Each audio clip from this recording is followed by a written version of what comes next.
This one just got started here also. Yeah, this was. So now you're on camera. So what did you say about GIA? They said that it's usually 80%. Well, that's what they were 10 years ago on that. Now they seem to all they're trying to form a consensus with some color codes as to exactly what is the padparadscha in that. One thing that is that they, you know, in the past what the Sri Lankans would do, you could find an orange patch in a pink sapphire, and if you drop it right in the Q-lid and you heat it in that, you can have a tiny little orange patch and they can broadcast it out. Now basically, unless you have a fairly uniform color, or if it's all patchy, do a single patch that's placed, that's, you know, because of the cutting is placed right on the Q-lid, you broadcast it out. Those may not be getting a pod cert here.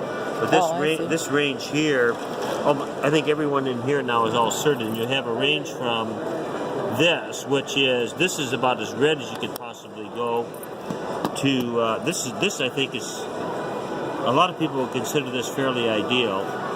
This one here has a fair amount of the lavender. Here's another one that's got a fair amount of you know, almost that you know, almost the morganite color. That's got a fair amount of the pink. The lavender is a good indication. No heat. All of these are unheated here. This one, yeah, that one. These I checked to see. Now this has got a little bit too much lavender. There's a touch of peach to that, but not enough. That's obviously a pink. That's a hot pink. This has a tinge of orange, but not enough to be considered a. This is just a natural. I had a question mark behind it. I sent it to AGL. Is that a pod or not? You know. So you'll usually use AGL certifications for the larger. Yeah, or well, sometimes if I'm in,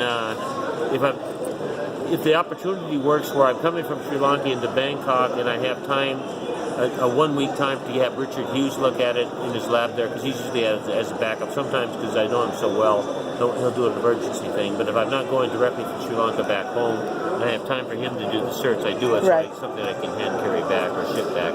Well, and then for the smaller stones, it would be like too expensive to certify them, right? So then what you said earlier is you're using like how color. Much they can process in that. So what I use is the large one here. Is I use is the outer end parameters. And I normally keep some that I don't sell, just to have a sample as to how much towards the violet it can go, how much more towards the yellow it can go, how much to the pink, and try to keep within those established parameters of larger ones that are certain.